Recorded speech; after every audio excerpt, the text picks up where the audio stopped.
69 की उम्र में इस शख्स के साथ लिव इन में रहती है रेखा। खबरों के मुताबिक रेखा इन दिनों किसी के साथ लिव इन में रह रही हैं। ऐसे में आइए जानते हैं क्या है इसके पीछे की सच्चाई। फिल्म इंडस्ट्री में दर्शकों से अपनी खूबसूरती का जलवा बिखेर रही रेखा किसी पहचान की मोहताज नहीं है। रेखा का जन्म 10 अक्टूबर 1954 को हुआ था। रेखा का असली नाम भानु रेखा गणेशन है, लेकिन उन्हें असली पहचान रेखा नाम से ही मिली। रेखा ने अपने करियर की शुरुआत महज 4 साल की उम्र में एक चाइल्ड एक्टर के रूप में की थी। रेखा को डांस और स्पोर्ट्स काफी पसंद था। वहीं वो एयर होस्टेस बनना चाहती थी, लेकिन मां के कहने की वजह से उन्होंने 14 साल की उम्र में लीड एक्ट्रेस के रूप में अपना करियर बनाने का फैसला किया। इस दौरान रेखा को खूब स्ट्रगल करना पड़ा।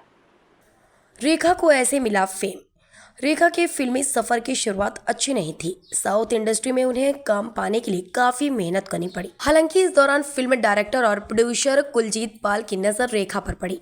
उन्हें रेखा के नए नक्श उन्हें काफी पसंद आए। ऐसे में उन्होंने अपनी फिल्म दो शिकारी का रेखा को ऑफर दे डाला और फिर रेखा मुंबई आ गई। इस दौरान रेखा ने 3 महीने तक हिंदी बोलने पर ध्यान दिया। इस फिल्म के दौरान रेखा के साथ कुछ ऐसा हुआ था जिससे वो बेहद डर गई थी। दरअसल शूटिंग के दौरान रेखा को एक्टर विश्वजीत के साथ एक रोमांटिक सीन शूट करना था। इस दौरान डायरेक्टर ने कट नहीं बोला। ऐसे में विश्वजीत रेखा को जबरदस्ती किस करते रहे, जिससे वो काफ़ी सहम गई थी।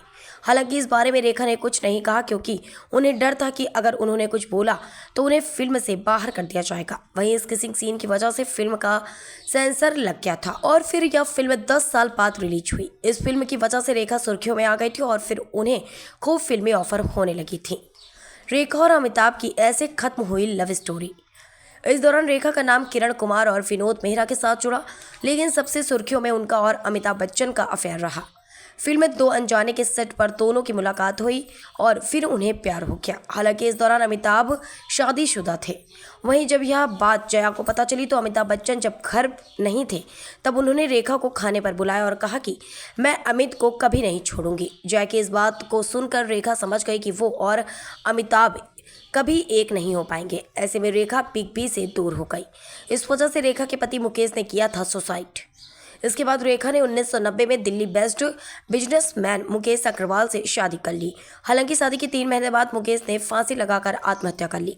वहीं रेखा की biography Rekha the untold story जो यासिर उस्मान ने लिखी है, उसमें दावा किया गया है कि मुकेश की मौत के बाद रेखा अपनी सेक्रेटरी फरजाना के साथ लिव एंड रिलेशनशिप में है।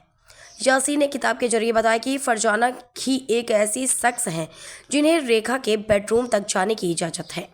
यहाँ तक कि रेखा की हाउस हेल्प को भी उनके बेडरूम में जाने की इजाज़त नहीं है। फरजाना ही रेखा की सारी चीज़ों का ध्यान रखती है और उनके साथ साय की तरह रहती हैं। हालांकि इन खबरों पर रेखा ने चुप्पी नहीं तोड़ी।